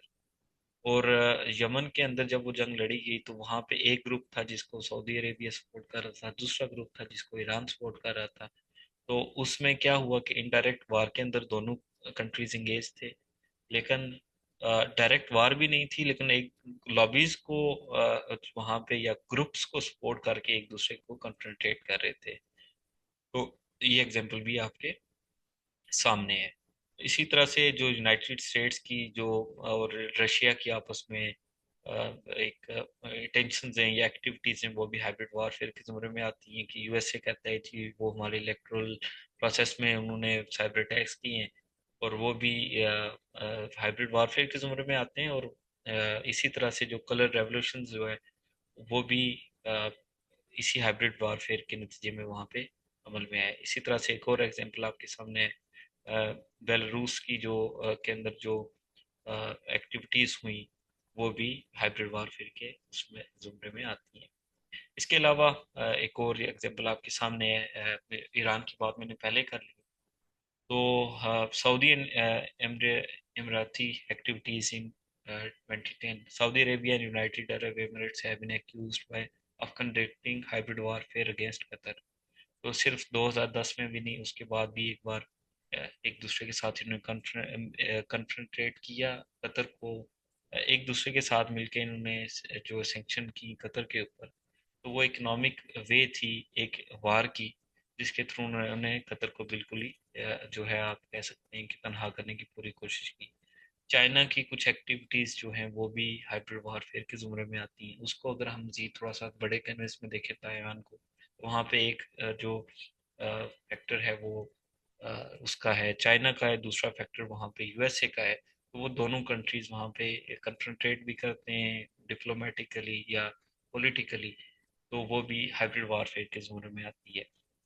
और इसी तरह से आप यूक्रेन के अंदर भी देख लें, तो एक तरफ रशिया है तो दूसरी तरफ सारे कंट्रीज हैं जो कि कन्फ्रंट्रेट कर रहे हैं यूक्रेन के अंदर, लेकिन अल्टीमेटली उसका फायदा ना सिर्फ यूक्रेन को है बल्कि दूसरे कंट्रीज को भी है कि वो रशिया को वीक कर रहे हैं। तो एक थर्ड जगह पे आके आप देखें कि नेटो भी वहाँ पे है, वहाँ पे इंडिया भी है, वहाँ पे स्पेन भी है, वहाँ पे यूरोपीय ममालिक भी है। तो वो यूक्रेन के अंदर आके किसके साथ कन्फ्रंट्रेट कर रहे हैं, रशिया के साथ कन्फ्रंट्रेट कर रहे हैं। रशिया पे डायरेक्ट रशिया के अंदर जाके अटैक नहीं कर रहे, क्योंकि ये भी एक इनडायरेक्ट टैक्टिक्स है जो आप कह सकते हैं कि डायरेक्ट कन्फ्रंटेशन के साथ साथ हाइब्रिड वॉरफेयर के थ्रू भी अभी भी एज ऑफ नाउ भी एज ऑफ टुडे भी लड़ी जा रही है। सो अब लास्ट पे मैं बात करता हूँ। हमने हाइब्रिड वॉरफेयर का कंसेप्ट पढ़ लिया, हमने फाइव जनरेशन ऑफ वार देख ली, हमने टूल्स ऑफ हाइब्रिड वॉरफेयर देख ली हैं, और हमने एग्जांपल्स ऑफ वॉरफेयर देख ली हैं। तो अब ये सारी चीजें तो देख ली हैं, अब एक कंट्री अगर दूसरे कंट्री से बचना चाहता है, लड़ना चाहता है, उसको काउंटर करना चाहता है, तो वो कैसे करे। तो ये कंसेप्ट ऑफ डीडीआर है, डिटेक्ट, डेटर एंड रिस्पॉन्ड। पहला ये नहीं है कि आप आइडेंटिफाई करें, वेरीफाई करें कि आपको थ्रेट्स किस किस्म की हैं, पॉलिटिकल एंड पे, इकोनॉमिक एंड पे, पोलराइजेशन के एंड पे, और लीडरशिप के एंड पे, पॉपुलेशन के एंड पे, एथनिक इश्यूज की बेस पे। किस एरिया के अंदर आपको काम करने की जरूरत है, कहाँ पे आपका दुश्मन कहीं ना कहीं डायरेक्टली या इनडायरेक्टली, फॉर्मली या इनफॉर्मली काम कर रहा है। आप इसको डिटेक्ट करें। दूसरा जो है वो इसको डिटर करें। और थर्डली सबसे इम्पोर्टेंट क्या है कि रिस्पॉन्ड करें। तो रिस्पॉन्ड की बहुत सारी मल्टीपल एग्जांपल्स हैं, आप इसको रिस्पॉन्ड कैसे कर सकते हैं। एक तो वो रिस्पॉन्ड है कि आप दूसरे मुल्क के अंदर, अगर एक कंट्री दूसरे कंट्री के अंदर, कंट्री ए कंट्री बी के अंदर आके अटैक कर रहा है, इस तरह की जो एक्शन है वो ले रहा है, तो एक तो ये है कि आप रिस्पॉन्स में उसी कंट्री ए के अंदर जाके उसकी उन्हीं चीज़ों को अटैक करें। ये तो स्ट्रेटेजी वन है। दूसरा ये है कि अपने आप को कैसे प्रोटेक्ट करें। फैक्ट चेक्स फोरम हो कि आपके सोशल मीडिया पे आपकी मीडिया के ऊपर कंपेन्स ना चलें, ट्रेंड्स ना बने, तो आप वहाँ पे अगर सोशल मीडिया पोस्ट शेयर हो रही हैं, ट्रेंड बन रहे हैं, फैक्ट चेक फोरम हो कि अगर कोई झूठी खबर फैल रही है तो उसको काउंटर किया जाए। इसी तरह से हाइब्रिड वॉरफेयर के जो आप कह सकते हैं कि जो जिस तरह से पाकिस्तान के अंदर FATF की ग्रे लिस्ट से निकलने के लिए एक स्पेशल सेल बना था कि जिन्होंने फिर पूरा काम किया कि कैसे पाकिस्तान वहां से निकल सकता है, तो इसी तरह से हाइब्रिड वारफेयर के लिए भी अदारे खड़े किए जाएं। और वहाँ पे इसको कैसे समझना चाहिए, कैसे इसको काउंटर किया जाना चाहिए, उसकी पॉलिसी बनाई जाए। पाकिस्तान के अंदर अनफॉर्चुनेटली एज ऑफ नाउ ये चीज़ अभी तक लैग कर रही है कि हम इस चीज़ से अवेयर नहीं है। फिर इसको रिस्पॉन्ड कैसे किया जा सकता है कि आप अपनी जो एक साइबर आपकी सिक्योरिटी है, आप उसको ज़्यादा उसमें एडवांसमेंट लाएं। फिर जो इम्पोर्टेंट फैक्टर ये है कि आप वेबिनार्स के थ्रू, आप सेमिनार्स के थ्रू, आप रिसर्च के थ्रू, आप थिंक टैंक्स के थ्रू, आप जो है पब्लिकेशंस के थ्रू लोगों के अंदर अवेयरनेस करें। क्योंकि हाइब्रिड वारफेयर यानी एक डिजिटलाइजेशन का, एक एडवांसमेंट का सबसे जो आप कह सकते हैं कि अ, ये एक एसेंशियल इसका टूल है, मीडिया और सोशल मीडिया। तो वहाँ पे आप आपने अपनी यूथ को, अपने लोगों को जो है वो इंगेज करें, उनको बताएं कि इस मसले की नौयत क्या है, जो आपके पास पोस्ट बनी बनाई आ रही है, जो आपके पास ट्रेंड बना बनाया आ रहा है, उसका इम्पैक्ट क्या है, उसकी अपनी एक जो यूज़र है उसकी एक ब्रेनस्टॉर्मिंग इतनी हो कि उसकी इसकी रियलाइजेशन हो कि वो आइडेंटिफाई कर ले कि जो पोस्ट उस तक पहुंच रही है, जो वीडियो उस तक पहुंच रही है, जो नैरेटिव उस तक पहुंच रहा है। आप नैरेटिव की बाद में इसको थोड़ा सा ज़्यादा प्रोलॉन्ग करूंगा, थोड़ी लंबी हो जाएगी बात, कि ये कैसे एक सोशल मीडिया सबसे एसेंशियल टूल है हाइब्रिड वॉरफेयर का। तो आप टिकटॉक उठा के देखें, आप सोशल मीडिया यूट्यूब उठा के देख लें, वीलॉग्स देख लें, शॉर्ट्स देख लें, वीडियोस की सूरत में, शॉर्ट वीडियोस की सूरत में ऐसी इंफॉर्मेशन पहुंच रही होती है कि अगर आप उसकी कंपैरेटिव एनालिसिस करेंगे तो आप आइडेंटिफाई कर लेंगे कि ये नैरेटिव किसका है। हाँ, अगर आप कंपैरेटिव एनालिसिस नहीं करते, आप सिर्फ इनटेक करते हैं एक चीज़ को, तो फिर आपकी राय बन जाएगी। तो सोशल मीडिया और मीडिया मैनेजमेंट के अंदर अच्छे से काम करके, ऑर्गेनाइज्ड वे के अंदर एक काउंटर नैरेटिव कोई कंट्री का डेवलप कर लेता है अपने आप को प्रोटेक्ट करने के लिए और अपने मुखालिफ कंट्री को अटैक करने के लिए, तो वो इसको अच्छे से रिस्पॉन्ड कर सकता है। तो रिस्पॉन्ड करने के और बहुत सारे तरीके हैं, आप इसकी थ्योरी पढ़ेंगे तो मजीद आपको चीज़ें समझ आ गई होंगी या आ जाएंगी।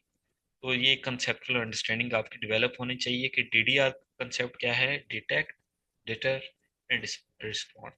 तो ये आपने चीज़ समझनी है। सो ये रही मेरी अब तक की प्रेजेंटेशन। अब मैं प्रेजेंटेशन को क्लोज करता हूँ और एक क्वेश्चन आंसर का हम सेशन करते हैं, और उसके बाद अगर आप कहते हैं तो इंशाल्लाह, ऑब्वियसली कहते क्या है कि 15 मिनट के गैप के बाद या 20 मिनट के गैप के बाद हम अ, एक पाकिस्तान के एस्पेक्ट में इसको देखेंगे। तो अभी उससे पहले हम जो है वो एक सेशन कर लेते हैं सवाल जवाब का, फिर मजीद जो है इस आगे चलते हैं।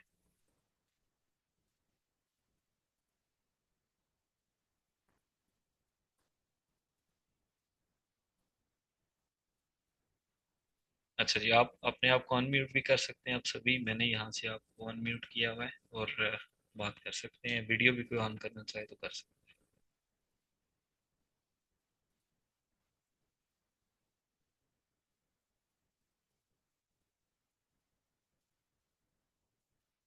टॉपिक के वाले से स्पेसिफिकली।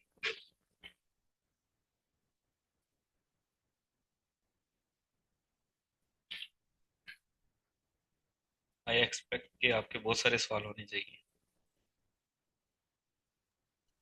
अस्सलाम वालेकुम सर। जी वालेकुम अस्सलाम। सर, जैसे कि हमने अभी देखा है ड्यूरिंग गजा वॉर ये यूज ऑफ एआई और स्पेशल टेक्नोलॉजी है। तो ये हाइब्रिड के अंदर आएगा, क्योंकि ऑब्वियसली ये टेक्नोलॉजी पहले नहीं आई, तो फिफ्थ जनरेशन हम कह सकते हैं इसको कितनी। ऑब्वियसली ये जैसे मैंने आपको एक बात कही है ना, पॉइंट शायद मैं लास्ट पे मिस कर गया कि जैसे हम मैंने आपसे बात की कि मीडिया और सोशल मीडिया एक इस वक्त अब सारी चीज़ों को एनालाइज करें तो ऐसे ही लगता है जी सारी वार हो ही मीडिया पे रही है, सोशल मीडिया पे रही है। तो एआई के बाद ये चीज़ मजीद एडवांस फॉर्म में आएगी, और ये आप कह सकते हैं कि एआई आने के बाद जो एग्जांपल आपने भी दी, ये हाइब्रिड वॉरफेयर का सबसे इम्पोर्टेंट टूल बनेगा और बन रहा है। सर, फॉर सपोज जैसे फॉर वॉर क्राइम्स है, उसको इंटरनेशनल जो कोर्ट ऑफ जस्टिस जो है वो देख रहा है। तो जैसे कि आपने एग्जांपल्स दिए हैं, इनमें से कोई ऐसी एग्जांपल है कि जिसकी वो जुरिस्डिक्शन में है, क्योंकि अब ये नया एवोल्यूशन हो रहा है, न्यू लॉज आए हैं तो इस चीज के ऊपर कि नहीं। सॉरी, किस चीज़ के ऊपर? सर, जैसे कि वर्ल्ड वार 2 या क्यूबा वार होगी, डिफरेंट वार्स के ऊपर इंटरनेशनल कोर्ट ऑफ जस्टिस के अंदर इंटरनेशनल क्राइम्स के एम्बिट के अंदर लेके गए हैं, वॉर क्राइम हो गया, सारा कुछ हो गया। जैसे कि अब एवोल्यूशन आ रही है, जो फिफ्थ जनरेशन वॉरफेयर आ गया, तो जो जुरिस्डिक्शन है आईसीजी की, उसके अंदर कोई ऐसी एवोल्यूशन या कोई नई चेंजेस वगैरह आ रही इसमें एक चीज़ तो ये समझने की है ना कि चाहे इंटरनेशनल कोर्ट ऑफ जस्टिस हो या यूनाइटेड नेशंस हो, ये अदारे कहाँ से पे हैं, फिर इस अदारे कहाँ पे हैं से मुराद ये है कि जियोग्राफिकली भी कहाँ पे और किन कंट्रीज का उसमें इकोनॉमिकली पॉलिटिकली कितना इन्फ्लुएंस है। पहले तो अगर हम इस चीज़ को एनालाइज करें, या चाहे आप यूनाइटेड नेशन को देख लें, तो वहाँ पे कोई भी ऐसा इशू जो कि यूएस को या इसराइल के इश्यूज को या उनके जो ऑब्जेक्टिव्स हैं उसको अगर वो अ, उसके अगेंस्ट हो, तो वो वहाँ पे रेजोल्यूशंस वहाँ पे देखें। जो यूनाइटेड नेशन है वो तो एक ओपन फोरम है ना, हम चले इंटरनेशनल कोर्ट ऑफ जस्टिस की आपने बात की उस पर भी बात करते हैं, लेकिन यूनाइटेड नेशन के अंदर एक ओपन फोरम है जहाँ पे दुनिया का हर मुल्क इजी एक्सेस करता है, और हर साल वहाँ पे जाके वो सेशंस अटेंड करते हैं और अपनी बात करते हैं। लेकिन वहां पे भी देखें कि हम चलें ये सपोज कर लें कि आईसीजे के अंदर भी अगर कोई लेजिस्लेशन हो जाए, लॉज बन जाए, जहाँ पे कहीं जो ऐसे इशू है जो हमारे दिल के बड़े करीब हैं, उनकी भी सुनवाई हो जाए। लेकिन आप यूएन भी देख लें तो वहां पे ये फोरम ऑलरेडी मौजूद है, लेकिन उसका कोई इम्पैक्ट नहीं आता अनफॉर्चुनेटली। वहां पे जो ग्रुप्स हैं, वहां पे जो एक्टिव पावर्स हैं, वहां पे जो मेजर फंडिंग करते हैं, या वहाँ पे जो मजबूत लॉबीज हैं, वो किसी रेजोल्यूशन को, वो किसी इशू को एक हद से ज़्यादा काबिल अमल या काबिल हल होने नहीं देते। तो वी बिलीव के एक जैसे जैसे साउथ अफ्रीका ने इंटरनेशनल कोर्ट ऑफ जस्टिस में इस चीज़ को उठाया, तो उसका इस हद तक के दुनिया के अंदर एक अच्छा इम्पैक्ट गया है।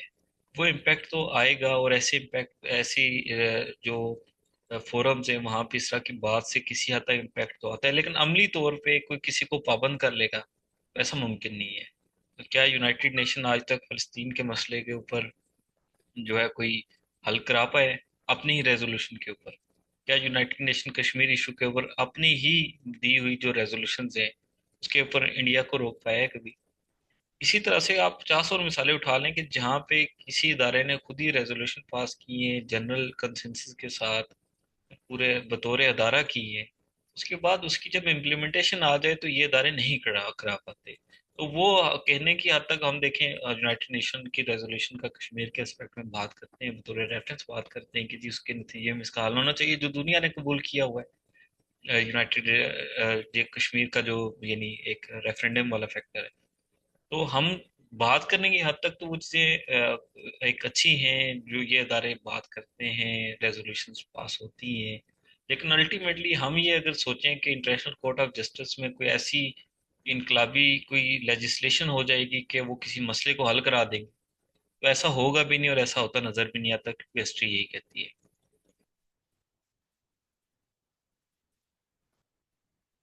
और सर आपने सारा कुछ बता दी, लेकिन इसको काउंटर कैसे करना है? या जैसे for suppose Pakistan as a nation strength कैसे करे अपना defence against hybrid warfare? Pakistan के लिए सबसे मैंने लास्ट पे कुछ चीज़ें काउंटर जो डीडीआर है उसमें कुछ चीज़ें बताई हैं। जो इम्पोर्टेंट ये है कि मैं जो समझता हूँ कि हम जिस चीज़ में लैग करते हैं, हम बल्कि बहुत ज़्यादा लैग करते हैं, वो इस चीज़ में करते हैं कि आप बतौर इस चीज़ को दो तरह से देखें। एक है बतौर स्टेट, जिम्मेदारी, रिस्पॉन्सिबिलिटी और रिस्पॉन्स। एक है बतौर सिटीजन, बतौर स्टूडेंट, बतौर यूथ, बतौर यंगस्टर, रिस्पॉन्सिबिलिटी। अब दोनों पैराहों में आप देखें तो सीरियसनेस नहीं है, या सीरियसनेस तो अगला मरहला है। पहली चीज ये कि अंडरस्टैंडिंग नहीं है कि मसला कितना बड़ा है, और उसकी कुछ एग्जांपल भी मैंने पीछे बताई हैं। तो इसको काउंटर करने का मेरे ख्याल से बड़ा ही अच्छा तरीका स्टेट लेवल पे तो ये है कि आपने जिस तरह एफ की लिस्ट से निकलने के लिए आप सीरियस हो गए, आपने काम किया, सेल बनाया, स्पेशली आपने जीएचक्यू के अंदर एक सेल बनाया, मॉनिटरिंग की, ट्रांजैक्शंस की, ऑर्गेनाइजेशन की, जिसकी वजह से पाकिस्तान ग्रे लिस्ट में चला गया था। आपने एनालाइज किया कि या इंडिया की वहाँ पे क्या एक्टिविटीज हैं, वहाँ पे वो किस तरह से लॉबिंग कर रहा है। आपने उसको हर पैराहे में जाके काम किया, तो आउटकम के ये आया कि आप उसकी ग्रे लिस्ट से निकल गए। इसी तरह से जो हाइब्रिड वारफेयर है, पहले तो इस बात को समझने की जरूरत है बतौर स्टेट के ये कितना बड़ा मसला है आज का। ठीक है। और जब ये आप ये समझ जाएं तो कोई ये नहीं, इतना ऐसा नहीं है कि जिसको काउंटर ना किया जा सके।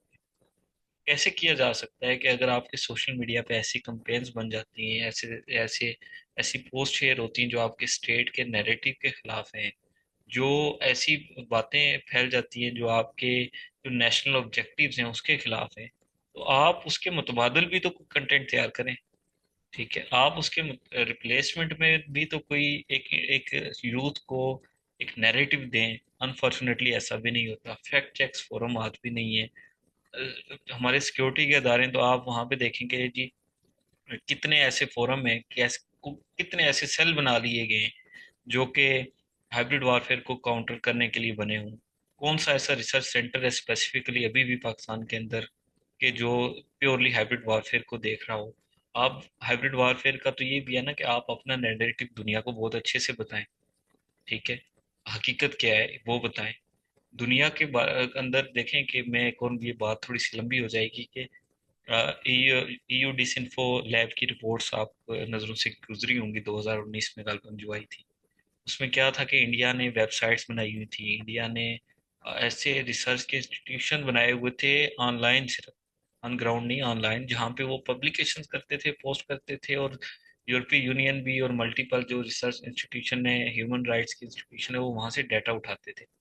अब वो वहाँ से डाटा उठाते थे तो वो क्या होता था, वो टोटली एक अपनी स्टोरी बयान कर रहे होते थे। क्या स्टोरी होती थी जी? कश्मीर के ऊपर एक अपना उनका एक वर्जन है वो होता था। अब वो रिसर्च उन्होंने सेंटर्स बनाए, वेबसाइट्स बनाई, डाटा शेयर की, या दुनिया ने उसको पढ़ा। दुनिया के मल्टीपल रिसर्च इंस्टीट्यूशन ने वहां से बतौर रेफरेंस डाटा उठाया, जो क्या था, झूठ पे मबनी था। इंडिया ने क्या किया पिछले अरसे में, G20 कॉन्फ्रेंस की कश्मीर के अंदर। उस वक्त उस वो क्या इम्पैक्ट क्रिएट करना चाहता था कि कश्मीर के अंदर उन्होंने 2019 में भी एक एक्टिविटी की, और उसके बाद अब हालात बिल्कुल नॉर्मलाइज हैं, पाकिस्तान और कश्मीर ऐसी वो बात करते हैं। अच्छा, ये तो उन्होंने कर लिया ना। अब आप अपना देखें कि हमने क्या किया आज की तारीख में, एज ऑफ नाउ पाकिस्तान के अंदर। अब कहते हैं ना जी, दुनिया के अंदर उनकी आप एग्जांपल उठा लें कि कैसे उन्होंने ऑर्गेनाइज्ड वे के अंदर झूठ फैलाया, इम्पैक्ट क्रिएट किया, अपना कैसे किया और पाकिस्तान का कैसे किया। लेकिन पाकिस्तान के अंदर देखें तो हमारे कितने रिसर्च इंस्टीट्यूशन इस वक्त इस्लामाबाद, लाहौर, कराची बेस्ड काम कर रहे हैं। उनकी कितने ऐसे अदारे में, इवन ऐसे के अंदर जब ऑब्वियसली काम होता है रिसर्च का, किसी टॉपिक के ऊपर बात होती है, तो आपको गिने चुने अदारे मिलते हैं जहाँ से आपको डाटा मिलता है। तो इसके अलावा एक और मिसाल आपके सामने कि आपका एक अदारा है, पीटीवी वर्ल्ड। ठीक है, इंग्लिश का, आप कहते हैं जी हाइब्रिड वॉरफेयर हमने लड़नी है, दुनिया को अपना जो है असली नैरेटिव और यहाँ की सच्ची बातें बतानी है, जो दुनिया को दुश्मन बता रहे हैं वो सब झूठ है। झूठ को तो झूठ कह दिया, आप अपना सच कैसे बता रहे हैं?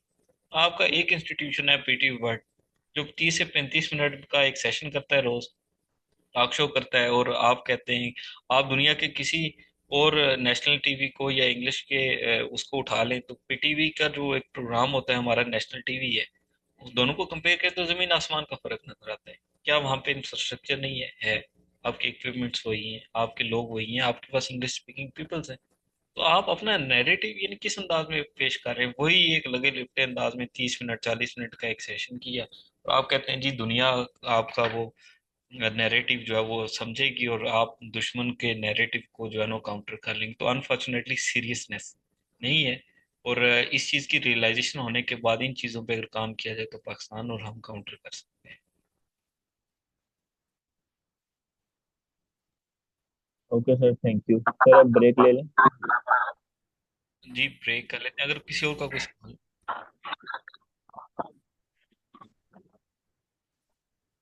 जुल्फकार आई थिंक कोई सवाल। अस्सलाम वालेकुम। अस्सलाम वालेकुम। जी वालेकुम अस्सलाम।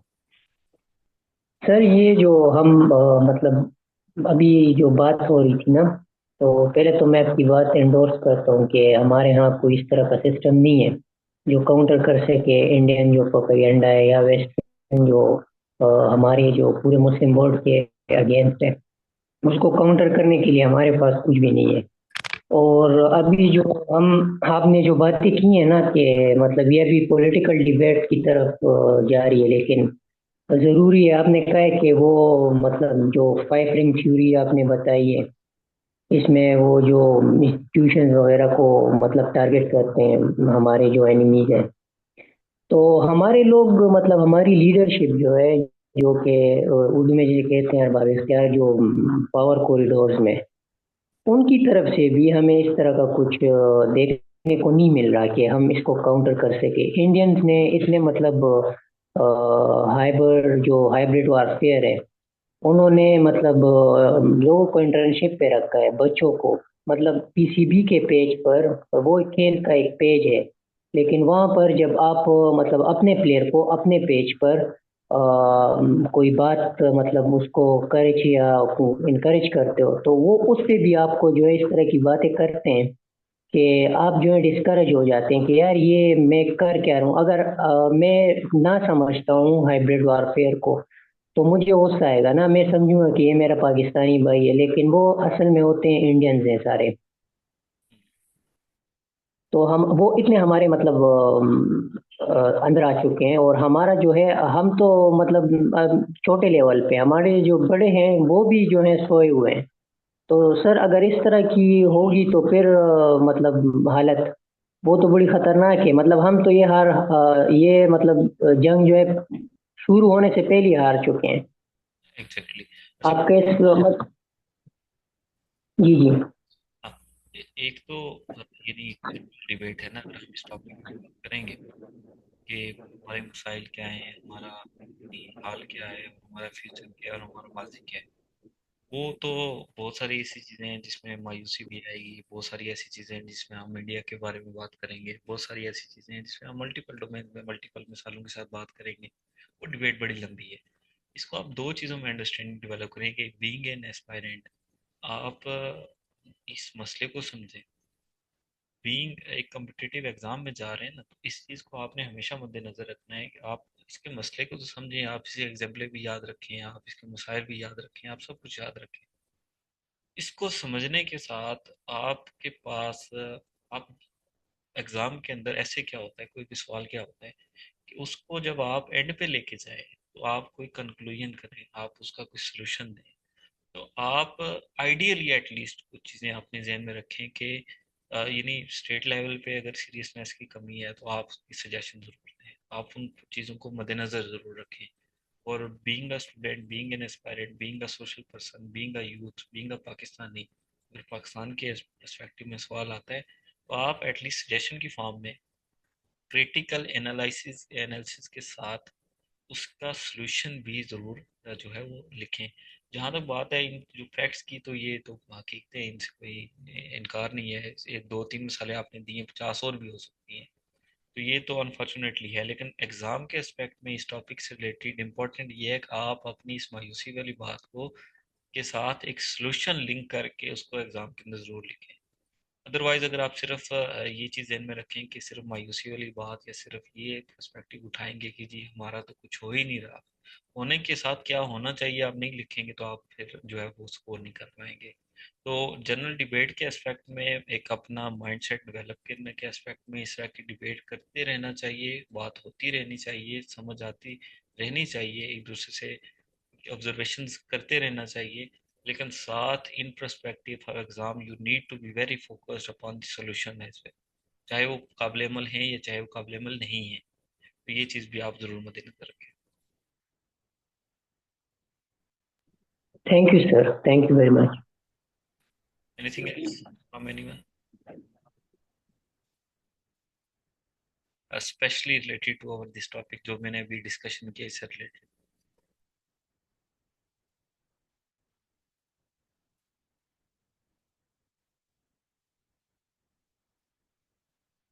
तो अभी हम करते हैं ब्रेक और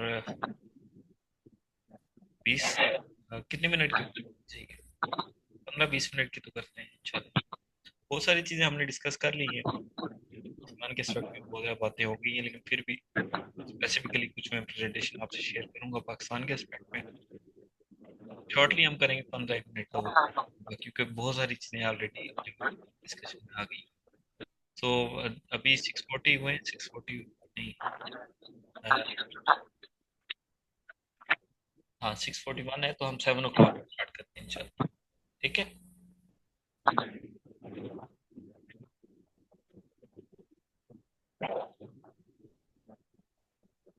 चलिए मैं मीटिंग को एंड कर रहा हूँ और इंशाल्लाह 7